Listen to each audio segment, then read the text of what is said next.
Hi hello ನಮಸ್ಕಾರ, ನಾನು ನಿಮ್ಮ ಮಿತ್ರ ಮಹೇಶ್. ನೀವು ನೋಡ್ತಿದ್ರ ಸವಿನೆನಪು ಮಹೇಶ್ ಯೂಟ್ಯೂಬ್ ಚಾನಲ್ನ. ಫ್ರೆಂಡ್ಸ್, ಇವತ್ತು ಬಿಗ್ ಬಾಸ್ ಸೀಸನ್ 12 ವಾರದ ಕತೆ ಕಿಚ್ಚನ ಜೊತೆ ಹಾಗೆಯೇ ಸೂಪರ್ ಸಂಡೇ ವಿತ್ ಸುದೀಪ ಈ ಒಂದು ಎಪಿಸೋಡ್ಗಳ ಬಗ್ಗೆ ಒಂದಿಷ್ಟು ಮಾಹಿತಿ, ಒಂದಿಷ್ಟು ಅನಲೈಸ್ ಮಾಡ್ಕೊಂತ ಹೋಗೋಣ. ಕಿಚ್ಚ ಸರ್ ಅವರು ಯಾರಿಗೆಲ್ಲ ಕ್ಲಾಸ್ ತಗೊಂಡ್ರು, ಸುದೀಪ್ ಸರ್ ಅವರು ಫೇವರಿಸಮ್ ಮಾಡಿದ್ರ, ಕಲರ್ಸ್ ಕನ್ನಡದ ಕೂಟದ ಮನೆ ಮಕ್ಕಳಾಗಿರ್ತಕ್ಕಂಥವ್ರಿಗೆ ಫೇವರಿಸಮ್ ಆಯ್ತಾ, ಕಾವ್ಯ ಅವರು ಕ್ಯಾಪ್ಟನ್ ಆಗಿದ್ದು ಯಾರಿಗೆಲ್ಲ ಕಷ್ಟ ಆಯಿತು, ಯಾರಿಗೆಲ್ಲ ಇಷ್ಟ ಆಯಿತು, ಈ ಒಂದು ವಿಡಿಯೋದಲ್ಲಿ ಸಂಪೂರ್ಣ ನಿಮ್ಗೆ ತಿಳಿಸಿಕೊಡ್ತಾ ಹೋಗ್ತೀನಿ. ಅದಕ್ಕೆ ಮುನ್ನೆ ಯಾರೆಲ್ಲ ಚಾನಲ್ ಸಬ್ಸ್ಕ್ರೈಬ್ ಮಾಡಿದೆ, ವಿಡಿಯೋ ನೋಡ್ತಿದ್ದವರೆಲ್ಲರೂ ಚಾನಲ್ನ ಸಬ್ಸ್ಕ್ರೈಬ್ ಮಾಡ್ಕೊಳ್ಳಿ. ಇನ್ನೇ ತಡ ಬನ್ನಿ ಫ್ರೆಂಡ್ಸ್, ವಿಡಿಯೋ ಸ್ಟಾರ್ಟ್ ಮಾಡೋಣ.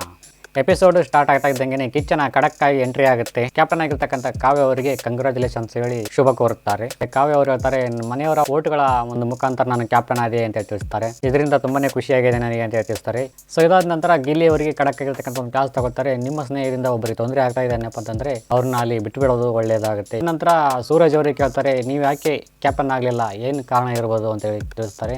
ಮಿಂಗಲ್ ಆಗಬೇಕಾಗಿತ್ತು ಜನರ ಜೊತೆ ಅಂತ ಹೇಳಿ ತಿಳಿಸ್ತಾರೆ ಸೂರಜ್ ಅವರು. ಯಾಕೋ ಗೊತ್ತಿಲ್ಲ, ನಿಮ್ಮ ಒಂದು ಸರ್ಕಲ್ ಏನಿದೆ ಅದು ತುಂಬಾನೇ ಕಡಿಮೆ ಇದೆ, ಅದಕ್ಕೋಸ್ಕರ ನೀವು ಕ್ಯಾಪ್ಟನ್ ಆಗಲಿಲ್ಲ ಅಂತ ಹೇಳಿ ತಿಳಿಸ್ತಾರೆ ಸುದೀಪ್ ಸರ್ ಅವರು. ನನಗೊಂದು ಅರ್ಥ ಆಗ್ತಾನೆ ಇಲ್ಲ, ಇಲ್ಲಿ ಎಲ್ರಿಗೂ ಹೇಳ್ತಾರೆ ನೀವು ಒಬ್ಬರೇ ಕಪ್ ಗೆಲ್ಲೋದು, ನೀವು ಒಬ್ಬರೇ ಇಂಡಿವಿಜುವಲ್ ಆಗಿ ಆಟ ಆಡಬೇಕು, ಹಂಗೆ ಹಿಂಗೆ ಅಂತೇಳಿ ಎಲ್ರಿಗೂ ಹೇಳ್ತಾರೆ. ಬಟ್ ಇಲ್ಲಿ ಹೇಳ್ತಾರೆ ನೀವು ಸರ್ಕಲ್ ಕಟ್ಕೊಂಡು ಆಟ ಆಡಬೇಕಾಗಿತ್ತು ನೀವು ಅಂತೇಳಿ ಸೂರಜ್ ಅವರು ತಿಳಿಸ್ತಾರೆ ಸುದೀಪ್ ಸರ್ ಅವರು. ಮಗನು ಚೂಟೋದು ಇವರೇ, ತೊಟ್ಲು ತಗೋದು ಇವರೇನಾ.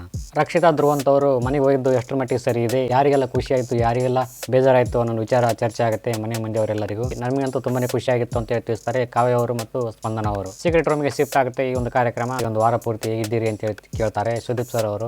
ಸರ್, ನನಗೆ ಇಲ್ಲಿ ಇರೋದಕ್ಕೆ ಆಗ್ತಾ ಇಲ್ಲ, ನೀವು ಬಂದಾಗ ಹಸನ್ಮುಖವರಾಗಿರ್ತಾರೆ, ನೀವು ಹೋದ ನಂತರ ಇವ್ರ ಮುಖ ನೋಡಕ್ ಆಗ್ತಾ ಇಲ್ಲ, ನನಗೆ ಅಳು ಬರ್ತಾ ಇದೆ, ನನಗೆ ದಯವಿಟ್ಟು ನನ್ನ ಮನೆ ಕಳಿಸ್ಬಿಡಿ, ಆ ಕಡೆ ಮನೆಗೆ ನಾನು ಅಲ್ಲಿ ಹೋಗಿರ್ತೀನಿ, ನಾ ಇವ್ರು ಬೇಕಾದ್ರೆ ಇಲ್ಲೇ ಇರಲಿ ಅಂತ ಹೇಳಿ ತಿಳಿಸ್ತಾರೆ ರಕ್ಷಿತಾ ಅವರು. ಅಂಡರ್ಸ್ಟ್ಯಾಂಡಿಂಗ್, ಕ್ಲೀನ್ ಸೆನ್ಸ್, ಆಮೇಲೆ ಡಿಸಿಷನ್ ಮೇಕಿಂಗ್, ಇವುಗಳ ಕುರಿತು ಒಂದಿಷ್ಟು ಅವರ ಒಂದು ರೇಟಿಂಗ್ಸ್ ಗಳನ್ನ ತಿಳ್ಕೊತಾರೆ ಸುದೀಪ್ ಸರ್ ಅವರು. ಅವರ ಒಂದು ಬಿಹೇವಿಯರ್ ಹೇಗಿತ್ತು, ಅವರ ಒಂದು ಡಿಸಿಷನ್ ಹೇಗಿತ್ತು ಅನ್ನೋ ಒಂದು ವಿಚಾರ ಕುರಿತು ಇಲ್ಲಿ ಒಂದಿಷ್ಟು ಪೇಂಟ್ ವಿಡಿಯೋ ಕಾರ್ಯಕ್ರಮ ಮಾಡಿದ್ರು ಅಂತ ಹೇಳ್ಬೋದು ಸುದೀಪ್ ಸರ್ ಅವರು, ಅವರ ಒಂದು ವ್ಯಕ್ತಿತ್ವ ಕುರಿತು. ಸೊ ಈ ಒಂದು ವಿಚಾರ ಕುರಿತು ರಕ್ಷಿತಾ ಅವರಿಗೆ ಒಂದು ಒಳ್ಳೆ ರೀತಿಯಲ್ಲಿ ಬುದ್ಧಿವಾದ ತಿಳಿಸಿದ್ರು ಅಂತ ಹೇಳ್ಬೋದು.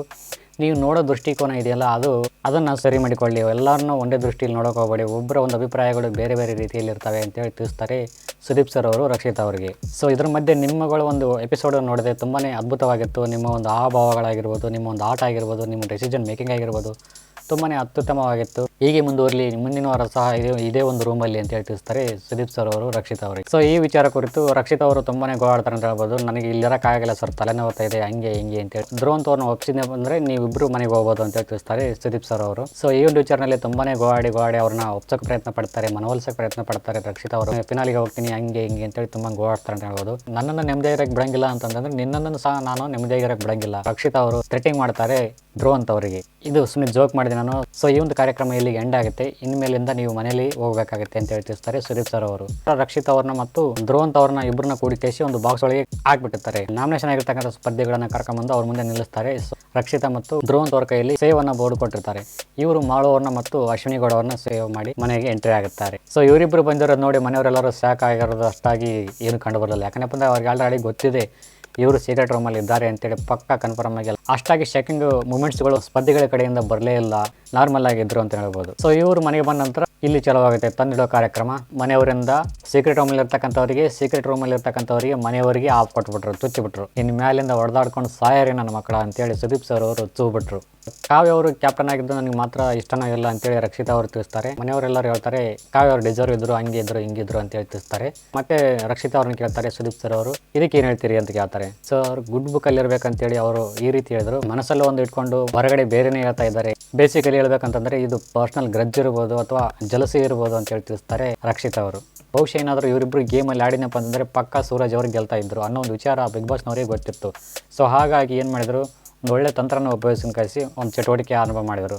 ಅವ್ರಿಗೆ ಆಲ್ರೆಡಿ ಗೊತ್ತಿತ್ತು ಯಾರು ಸೂರಜ್ ಕಡೆ ವಾಲೋದಿಲ್ಲ, ಎಲ್ಲರೂ ಕಾವ್ಯ ಅವ್ರ ಕಡೆ ವಾಲ್ತಾರೆ ಅನ್ನೋದು ಪಕ್ಕ ಕನ್ಫರ್ಮ್ ಆಗಿ ಗೊತ್ತಿತ್ತು ಬಿಗ್ ಬಾಸ್ ತಂಡದವರಿಗೆ. ಆ್ಯಕ್ಚುಲಿ ಹೇಳ್ಬೇಕಂತಂದರೆ ಇಂಡಿವಿಜುವಲ್ ಆಗಿ ಕಾವ್ಯ ಅವರು ಯಾವ ಒಂದು ಆಟದಲ್ಲಿ ಆಡಿ ಗೆದ್ದಿದ್ದಾರೆ ನೀವು ಹೇಳಿ ನೋಡೋಣ. 85 ದಿನಗಳ ಈ ಒಂದು ಬಿಗ್ ಬಾಸ್ ಜರ್ನಿಯಲ್ಲಿ ಇಂಡಿವಿಜುವಲ್ ಆಗಿ ಈ ಒಂದು ಆಟ ಆಡಿ ಗೆದ್ದಿದ್ದಾರೆ ಅನ್ನೋದಾದರೆ ಆ ಒಂದು ಆಟ ಆದರೂ ಯಾವುದು? ಗೆದ್ದಿರೋದೇ 2 ಆಟಗಳು ಮಾತ್ರ. ಅದು ಸ್ಪಂದನ ಅವರೊಟ್ಟಿಗೆ ಒಂದು ಗೆದ್ದಿದ್ದಾರೆ, ಹಾಗೇನೆ ಮನೆ ನಡೆದಿರ್ತಕ್ಕಂಥ ಒಂದು ಆಟ ಏನಿದೆ ಅದು ಬೇರೆಯವರ ಒಂದು ಹೆಲ್ಪಿಂದ ಗೆದ್ದಿದ್ದಾರೆ ಹೊರತು ಇಂಡಿವಿಜುವಲ್ ಆಗಿ ವೈಯಕ್ತಿಕವಾಗಿ ತಾನೇ ಆಟ ಆಡಿ ಯಾವ ಒಂದು ಆಟನೂ ಸಹ ಕಾವ್ಯ ಅವ್ರು ಗೆದ್ದೂ ಇಲ್ಲ. ರಕ್ಷಿತಾಗೆ ಹೋಲಿಕೆ ಮಾಡಿಕೊಂಡ್ರೆ ಕಾವ್ಯ ಅಕ್ಕ ಏನೂ ಇಲ್ಲ. ಬರೀ ಸ್ಕೋಪ್ ತಗೊಳ್ಳೋದೇ ಆಗೋಯ್ತು ಇಡೀ ಸೀಸನ್ನು ಈ ಅಮ್ಮಂದು. ಗಿಲ್ಲಿ ನನ್ನಿಂದ ಬರಬೇಡ, ಗಿಲ್ಲಿ ಹಂಗ್ ಮಾಡಬೇಡ, ಗಿಲ್ಲಿ ಹಿಂಗ್ ಮಾಡಬೇಡ, ಗಿಲ್ಲಿ ರೇಗಿಸ್ಬೇಡ, ಬರೀ ಇದೇ ಆಗೋಯ್ತು. ಅಪರೂಪಕ್ಕೆ 2 ಸಲ ಅಶ್ವಿನಿ ಜೊತೆ ಜಗಳ ಮಾಡಿದ್ ಬಿಟ್ರೆ ಬೇರೆ ಏನು ಕಿತ್ತು ಗುಡ್ಡೆ ಹಾಕಿದ್ದು ಈ ಅಮ್ಮ ನಾವು ನೋಡೂ ಇಲ್ಲ. ಸೊ ಯಾವಾಗ ಹೇಳಿ ಇವ್ರು ಡಿಸರ್ವ್ ಇದ್ದಾರ? ಅಟ್ಲೀಸ್ಟ್ ಆಟ ಆಡಿ ಗೆದ್ದಿದ್ದಪ್ಪ ಅಂತಂದ್ರೆ ಆಟ ಆಡಿ ಗೆದ್ದ ಕಾಸಿ ಪ್ರೂವ್ ಆಗಿ ಕ್ಯಾಪ್ಟನ್ ಆಗಿದ್ದ ಬಿಡಪ್ಪ ಅಂತೇಳಿ ನಾವು ಹೆಮ್ಮೆಯಿಂದ ಹೇಳ್ಬೋದಿತ್ತು. ಬಟ್ ಹಂಗೂ ಆಗಲೇ ಇಲ್ಲ. ಸೊ ನನ್ನ ಪ್ರಕಾರ ಹೇಳೋದಾದ್ರೆ ಸ್ಪಂದನ ಕಾವ್ಯ ತುಂಬಾನೇ ವೀಕ್ ಕಂಟೆಸ್ಟೆಂಟ್ ಅಂತ ನನಗನ್ಸುತ್ತೆ. ಸೊ ಇದಾದ ನಂತರ ರಾಶಿಕಾ ಅವರಿಗೆ ಕ್ಲಾಸ್ ಸ್ಟಾರ್ಟ್ ಆಗುತ್ತೆ. ಉಸ್ತುವಾರಿ ಒಂದು ವಿಚಾರದಲ್ಲಿ ತುಂಬಾನೇ ಎಡೌಟ್ ಮಾಡ್ಕೊಂಡ್ರೆ ನೀವು ಹಂಗ್ ಮಾಡಬಾರ್ದಾಗಿತ್ತು, ಹಿಂಗ್ ಮಾಡಬಾರ್ದಾಗಿತ್ತು ಅಂತ ಕೇಳಿಸಿ ಚಾಟಿ ಬೀಸಿದ್ರು. ಈ ಒಂದು ವಿಚಾರ ಕುರಿತು ಹಂಗೇನೆ ಚೈತ್ರ ಅವ್ರಿಗೂ ಸಹ ಒಂದಿಷ್ಟು ಚಾಟಿ ಬೀಸಿದ್ರು. ಎಂಜಲು ಒಯ್ಯೋದು, ಚೂಟೋದು, ಅರ್ಚೋದು, ಕೇಳ್ಚಾಡೋದು ಬಿಟ್ಟು ಬೇರೆ ಏನು ಕಾಣಲೇ ಇಲ್ಲ ಈ ಒಂದು ಆಟದಲ್ಲಿ. ಈ ರೀತಿ ಮಾಡಬಾರ್ದು ಅಂತೇಳಿ ಇಂಡೈರೆಕ್ಟ್ ಆಗಿ ಉಗಿದ್ರು ಅಂತ ಹೇಳ್ಬೋದು ಸುದೀಪ್ ಸರ್ ಅವರು ಚೈತ್ರ ಅವರಿಗೆ. ಕಾವೆಂದು ಅಶ್ವಿನಿ ಗೌಡ ಅವ್ರದ್ದು ಜಗಳದ ಒಂದು ವಿಚಾರ ತರಾಟೆಗೆ ಬರ್ತೈತಿ. ಸೊ ಈ ಒಂದು ವಿಚಾರ ಕುರಿತು ನಿಮ್ಮ ಜಗಳ ಏನಿದ್ರು ನಿಮ್ಮಲ್ಲಿ ಇರಬೇಕು, ಮನೆಯವರೊಟ್ಟಿಗೆ ಹೋಗಬಾರ್ದು, ಫ್ಯಾಮಿಲಿಗೆ ಹೋಗಬಾರ್ದು ಅಂತೇಳಿ ಅಶ್ವಿನಿ ಗೌಡ ಅವರಿಗೆ ಬೈತಾರೆ ಅಂತ ಹೇಳ್ಬೋದು ಸುದೀಪ್ ಸರ್ ಅವರು. ಈ ಒಂದು ತಪ್ಪನ್ನ ಅಶ್ವಿನಿ ಗೌಡ ಅವರು ಹೆಂಗೆ ಮುಚ್ಚಾಕಿದ್ರು ಅಂತ ಹೇಳಿದ್ರೆ, ಕಾವ್ಯ ಅವರು ತಾಯಿಯಾಗಿರ್ತಕ್ಕಂಥವ್ರು ಆಸುಪಾಸು ನನ್ನ ಏಜೇ ಇರ್ಬೋದು.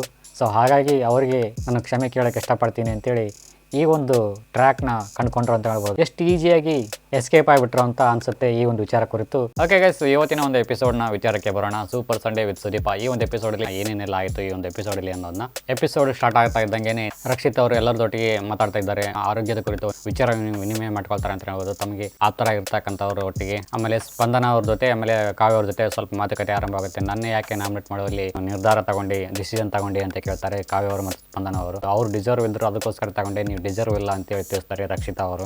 ಆ ಕಡೆ ಅಶ್ವಿನಿ ಗೌಡ ಅವರಿಗೆ ಧ್ರುವ ಅಂತವರು ಪಾಠ ಒಪ್ಪಿಸ್ತಾ ಇದ್ದಾರೆ, ರಕ್ಷಿತಾ ಹಂಗೆ, ರಕ್ಷಿತಾ ಹಿಂಗೆ ಅಂತೇಳಿ. ಸೊ ಇದಾದ ನಂತರ ಕಿಚ್ಚಸ್ ಅವರು ಖಡಕ್ ಆಗಿ ಮತ್ತೆ ಎಂಟ್ರಿ ಕೊಡುತ್ತಾರೆ ಸೂಪರ್ ಸಂಡೇ ವಿತ್ ಸುದೀಪ ಈ ಒಂದು ಕಾರ್ಯಕ್ರಮಕ್ಕೆ. ಸೀಕ್ರೆಟ್ ರೂಮ್ ಅಲ್ಲಿ ಧ್ರುವ ಅಂತವ್ರದ್ದು ಮತ್ತು ರಕ್ಷಿತಾ ಅವರ ಒಂದು ಎಂಟರ್ಟೈನ್ಮೆಂಟ್ ಆಗಿರ್ತಕ್ಕಂಥ ಒಂದು ವಿಡಿಯೋ ಏನಿತ್ತು ಆ ಒಂದು ವಿಡಿಯೋನ ಪ್ಲೇ ಮಾಡಿ ತೋರಿಸ್ತಾರೆ ಅಂತ ಹೇಳ್ಬೋದು ಮನೆ ಮಂದಿಯವರೆಲ್ಲರಿಗೂ. ಸೊ ಇದು ನಮಗೆ ವೈಯಕ್ತಿಕವಾಗಿ ಬಂದಿರತಕ್ಕಂಥ ಭಾವನೆಗಳೆಲ್ಲ, ಮನಸ್ಸಿಂದ ಬಂದಿರತಕ್ಕಂಥ ಭಾವನೆಗಳು ಅಂತ ಹೇಳಿ ತಿಳಿಸ್ತಾರೆ ರಕ್ಷಿತಾ ಅವರು. ಇದಾದ ನಂತರ ಇನ್ನೊಂದು ವಿಟಿ ಪ್ಲೇ ಮಾಡಿ ತೋರಿಸ್ತಾರೆ.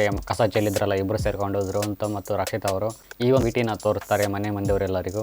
ಇಲ್ಲಿ ಒಂದಷ್ಟು ಮಿಸ್ಟೇಕ್ ಮಾಡ್ಕೊಂಡ್ರು ಅಂತ ಕಾಣಿಸುತ್ತೆ. ರಕ್ಷಿತಾ ಅವರು ಕಾವ್ಯ ಅವರ ಕಿಟ್ನ ಮೇಕಪ್ ಕಿಟ್ ಅಂದ್ಕೊಂಡು ರಾಶಿಕಾ ಅವರ ಒಂದು ಮೇಕಪ್ ಕಿಟ್ನ ಚೆಲ್ಲಾಪಿಲ್ಲಿ ಮಾಡಿದ್ರಂತೆ. ಸೊ ಈ ಒಂದು ಸನ್ನಿವೇಶನ ಇಟ್ಕೊಂಡು ತುಂಬಾ ನಗಾಡ್ತಾರೆ ಅಂತ ಹೇಳ್ಬೋದು. ಆಳು ಮತ್ತು ರಘು ಅವ್ರ ಬಟ್ಟೆ ಎಲ್ಲ ಬಿಟ್ಟು ಉಳಿಕೆದವ್ರು ಎಲ್ಲರ ಬಟ್ಟೆಗಳನ್ನು ತಗೊಂಡೋಗಿ ಬಾತ್ರೂಮ್ ಅಲ್ಲಿ ಹಾಕಿದ್ರಂತೆ ರಕ್ಷಿತಾ ಅವರು. ರಕ್ಷಿತಾ ಅವರು ಸರ್ನ ನೋಡಿ ನಾನು ಬೇಕು ಅಂತ ಮಾಡಿದ್ದೆಲ್ಲ ಸುಮ್ಮನೆ ಅಚಾನಕ್ಕಾಗಿ ಆಗಿದ್ದು ಅಂತೇಳಿ ಒಂದು ಸ್ವಲ್ಪ ಇಂಟ್ ಕೊಡ್ತಾರೆ. ಸೊ ಆವಾಗ ಈ ಒಂದು ವಿಚಾರವಾಗಿ ಸುದೀಪ್ ಸರ್ ಅವರು ತುಂಬಾ ತಮಾಷೆಯಾಗಿ ನಕ್ಕು ರಕ್ಷಿತಾ ಅವರು ಒಂದು ಕಾಲು ಎಳೆದ್ರು ಅಂತ ಹೇಳ್ಬೋದು. ಅದ ನಂತರ ಚಟುವಟಿಕೆ ಆರಂಭವಾಗುತ್ತೆ. ಒಂದು ವಸ್ತು ಇಟ್ಟಿರ್ತಾರೆ, ಕಣ್ಣಿಗೆ ಬಟ್ಟೆ ಕಟ್ಟಿಕೊಂಡು ಇಬ್ಬರು ಸ್ಪರ್ಧಿಗಳು ಒಬ್ಬರು ತಿಂದು ಆ ಒಂದು ವಸ್ತುನ ಹೇಳ್ಬೇಕಾಗುತ್ತೆ ಇಂಡೈರೆಕ್ಟ್ ಆಗಿ. ಆ ವಸ್ತುನ ಯಾವ್ದು ಅಂತೇಳಿ ಈ ವ್ಯಕ್ತಿ ಕಂಡು ಹಿಡಿದು ಹೇಳಿದ್ನಪ್ಪ ಅಂತಂದ್ರೆ ಒಂದು ಪಾಯಿಂಟ್ ಸಿಗ್ತೈತಿ. ಎ ಟೀಮಲ್ಲಿ ಇರ್ತಕ್ಕಂಥವ್ರು ಗೆಲ್ತಾರೆ ಅಂತ ಹೇಳ್ಬೋದು ಈ ಒಂದು ಚಟುವಟಿಕೆಯಲ್ಲಿ. ಇದಾದ ನಂತರ ಇನ್ನೊಂದು ಚಟುವಟಿಕೆ ಆರಂಭ ಆಗುತ್ತೆ. ಬಲೂನ್ನ ಹೊಡಿಬೇಕಾಗುತ್ತೆ. ಯಾರು ಭ್ರಮೆಯಲ್ಲಿದ್ದಾರೆ ಅನ್ನೋ ಒಂದು ವಿಚಾರ ತಿಳಿಸಿ ಅವರು ಈ ಭ್ರಮೆಯಿಂದ ಹೊರಬರಬೇಕು ಅಂತೇಳಿ ತಿಳಿಸಿ. ಸೊ ಅವ್ರವ್ರ ಪ್ರಕಾರ ಬಲೂನ್ ಹೊಡೆದ್ರು. ಸೊ ನನ್ನ ಪ್ರಕಾರ ಯಾರ್ಯಾರು ಭ್ರಮೆಯಲ್ಲಿದ್ದಾರೆ, ಯಾವ್ಯಾವ ಭ್ರಮೆಯಲ್ಲಿದ್ದಾರೆ ಅಂತ ನಾನು ಸ್ವಲ್ಪ ವಿಮರ್ಶೆ ಮಾಡ್ತಾ ಹೋಗ್ತೀನಿ. ಮೊದಲನೇದಾಗಿ ಧ್ರುವ ಅಂತವರು ಯಾವ ಭ್ರಮೆಯಲ್ಲಿದ್ದಾರೆ ಅನ್ನೋ ಒಂದು ವಿಚಾರಕ್ಕೆ ಬರೋದಾದರೆ, ಇವರು ಎಲ್ಲರ ಮುಖವಾಡನ್ನು ಕಳಿಸ್ತೀನಿ ಅನ್ನೋ ಭ್ರಮೆಯಲ್ಲಿದ್ದಾರೆ. ಈ ಒಂದು ಮುಖವಾಡ ಕಳಿಸ್ತೀನಿ ಅನ್ನೋ ಭ್ರಮೆ ಬಿಟ್ಟು ತನ್ನ ಆಟ ತಾನಾಡಿನಪ್ಪ ಅಂತಂದರೆ ಒಂದು ಲೆವೆಲಿಗೆ ಸ್ಪರ್ಧೆಗಳಿಗೆ ಟಕ್ಕರ್ ಕೊಡ್ಬೋದು ಅಂತ ನನ್ನ ಒಂದು ಅನಿಸಿಕೆ ಆಗುತ್ತೆ. ಈ ಒಂದು ಭ್ರಮೆಯಿಂದ ಇವರು ಹೊರಗಡೆ ಬರಬೇಕು. ಕಾವ್ಯ ಅವರು ಯಾವ ಒಂದು ಭ್ರಮೆಯಲ್ಲಿದ್ದಾರೆ ಅನ್ನೋ ಒಂದು ವಿಚಾರಕ್ಕೆ ಬರೋದಾದರೆ, ಇವರು ಗೆಲ್ಲಿ ಜೊತೆಗಿದ್ನಪ್ಪ ಅಂತಂದರೆ ಅಟ್ಲೀಸ್ಟ್ ಫಿನಾಲೆವರೆಗೆ ಹೋಗ್ತೀನಿ ಅನ್ನೋ ಭ್ರಮೆಯಲ್ಲಿದ್ದಾರೆ. ಈ ಒಂದು ಭ್ರಮೆನ ಬಿಟ್ಟು ಹೊರಗಡೆ ಬಂದು ತನ್ನ ಆಟ ತಾನಾಡಿನಪ್ಪ ಅಂತಂದರೆ ಎಲ್ರಿಗೂ ಒಳ್ಳೆಯದಾಗುತ್ತೆ. ಈ ಒಂದು ಭ್ರಮೆನ ಬಿಟ್ಟು ಇವರು ಹೊರಗಡೆ ಬರಬೇಕು. ಗಿಲ್ಲಿಯವರು ಯಾವ ಒಂದು ಭ್ರಮೆಯಲ್ಲಿದ್ದಾರೆ ಅನ್ನೋ ಒಂದು ವಿಚಾರಕ್ಕೆ ಬರೋದಾದರೆ, ಇವರು ನಾನು ಮಾಡೋ ತಮಾಷೆನ ಎಲ್ಲರೂ ತಮಾಷೆಗೆ ತಗೊಳ್ತಾರೆ, ಎಲ್ಲರೂ ಅಕ್ಸೆಪ್ಟ್ ಮಾಡ್ತಾರೆ ಕಾಮಿಡಿನ ಅಂತ ಭ್ರಮೆಯಲ್ಲಿದ್ದಾರೆ. ಈ ಒಂದು ಭ್ರಮೆಯನ್ನು ಬಿಟ್ಟು ಹೊರಗಡೆ ಬಂದಪ್ಪ ಅಂತಂದರೆ ಇವ್ರಿಗೂ ಸಹ ಬೆಟರ್ ಆಗುತ್ತೆ ಈ ಒಂದು ಸೀಸನ್. ಇನ್ನು ರಕ್ಷಿತಾ ಅವ್ರ ವಿಚಾರಕ್ಕೆ ಬರೋಣ. ಇವ್ರು ಯಾವ ಒಂದು ಭ್ರಮೆಯಲ್ಲಿದ್ದಾರೆ ಅನ್ನೋ ವಿಚಾರಕ್ಕೆ ಬರೋದಾದರೆ, ನಾನೇ ಮೇಲು, ನನ್ನಿಂದನೇ ಎಲ್ಲ, ನಾ ಹೇಳಿದ್ದೇ ವೇದವಾಕ್ಯ, ನನ್ನ ಒಂದು ಪರ್ಸ್ಪೆಕ್ಟಿವಲ್ಲಿ ಏನು ಹೇಳ್ತೀನಿ ಅದೇ ಸರಿ, ಬೇರೆಯವರೆಲ್ಲ ಹೇಳಿದ್ದೆಲ್ಲ ಸುಳ್ಳು, ಅದು ನಾನು ಲೆಕ್ಕಕ್ಕೆ ತಗೊಳ್ಳೋದಿಲ್ಲ ಅನ್ನೋ ಒಂದು ಭ್ರಮೆಯಲ್ಲಿದ್ದಾರೆ. ಈ ಒಂದು ಭ್ರಮೆಯನ್ನು ಬಿಟ್ಟು ಹೊರಗಡೆ ಬಂದು ಅಕ್ಸೆಪ್ಟ್ ಮಾಡಿಕೊಂಡು ಒಳ್ಳೆ ರೀತಿಯಲ್ಲಿ ಆಟ ಆಡಿದಪ್ಪ ಅಂತಂದರೆ ಟಾಪಲ್ಲಿ ಬರುವ ಚಾನ್ಸಸ್ ತುಂಬಾ ಇದೆ ರಕ್ಷಿತಾಗೆ.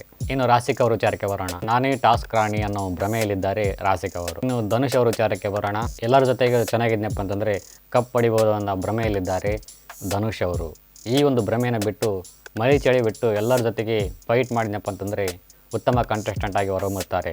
ಬಟ್ ಹಿಂಗೆ ಮುಂದುವರೆದರೆ ಮಿಡ್ ವೀಕ್ ಎಲಿಮಿನೇಷನ್ನಲ್ಲಿ ಎಸ್ಕೇಪ್ ಆದರೂ ಆಶ್ಚರ್ಯ ಪಡುವಂಥದ್ದಿಲ್ಲ. ಇನ್ನು ಅಶ್ವಿನಿ ಗೌಡ ಅವರು ಡೇ 1 ಇಂದ ಹಿಡಿದು ನಾನೇ ಕಂಟೆಂಟ್ ಕೊಡ್ತಾ ಇದ್ದೀನಿ ಈ ಮನೆಯಲ್ಲಿ ಅನ್ನೋ ಭ್ರಮೆಯಲ್ಲಿದ್ದಾರೆ ಅಶ್ವಿನಿ ಗೌಡ ಅವರು. ಈ ಒಂದು ಮನಸ್ಥಿತಿನ ತೊರೆದು ಮೈ ಚಳಿಬಿಟ್ಟು ಆಟ ಆಡಿದ್ನಪ್ಪ ಅಂತಂದರೆ ಫಿನಾಲಿಗೆ ಹೋಗೋ ತಾಕತ್ತು ಇವ್ರಿಗೂ ಸಹ ಇದೆ. ಇನ್ನು ಸೂರಜ್ ಅವ್ರ ವಿಚಾರಕ್ಕೆ ಬರೋಣ. ಲವ್ ಟ್ರ್ಯಾಕ್ ಓಪನ್ ಮಾಡಿದ್ರೆ ಅಟ್ಲೀಸ್ಟ್ ಕೊನೆಯವರೆಗಾದರೂ ತಲುಪ್ಬೋದು ಅನ್ನೋ ಒಂದು ಗುಂಗಲ್ಲಿದ್ದಾರೆ.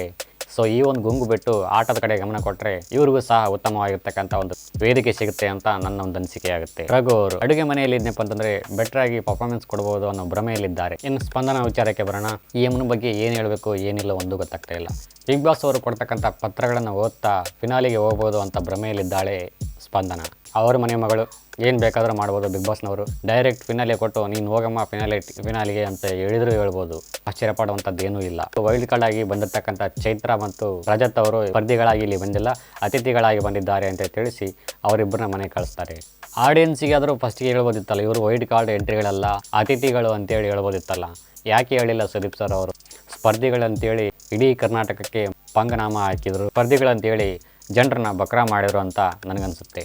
ಚೈತ್ರ ಅವರು ಮತ್ತು ರಜತ್ ಅವರು ಇಬ್ಬರು ಸೇರಿಕೊಂಡು ಮನೆಯಲ್ಲಿರ್ತಕ್ಕಂಥವರ ಒಂದು ಒಡನಾಟದ ಕುರಿತು ಒಂದಿಷ್ಟು ರಿಪೋರ್ಟ್ ಕಾರ್ಡ್ ಕೊಡ್ತಾರೆ. ಯಾರ್ಯಾರು ಫಿನಾಲಿಗೆ ಹೋಗ್ಬೋದು, ಯಾರ್ಯಾರೆಲ್ಲ ಇನ್ನೂ ಆಟ ಶುರು ಮಾಡಿಲ್ಲ, ಯಾರು ಮುಂದಿನ ವಾರಕ್ಕೆ ಮನೆಗೆ ಹೋಗ್ಬೋದು ಅನ್ನೋ ವಿಚಾರ ಕುರಿತು ಒಂದು ರಿಪೋರ್ಟ್ ಕಾರ್ಡ್ ಕೊಡ್ತಾರೆ. ಆ ಒಂದು ರಿಪೋರ್ಟ್ ಕಾರ್ಡು ನನ್ನ ಅನಿಸಿಕೆ ಪ್ರಕಾರ ಸರಿ ಇದೆ ಅಂತ ಅನಿಸುತ್ತೆ. ನಿಮ್ಮ ಪ್ರಕಾರ ಏನು ಅನ್ನೋದನ್ನ ಕಮೆಂಟ್ ಮುಖಾಂತರ ಕಮೆಂಟ್ ಮಾಡಿ ತಿಳಿಸಿ ಅಂತ ಹೇಳ್ತಾ thank you for watching. Thank you. Bye.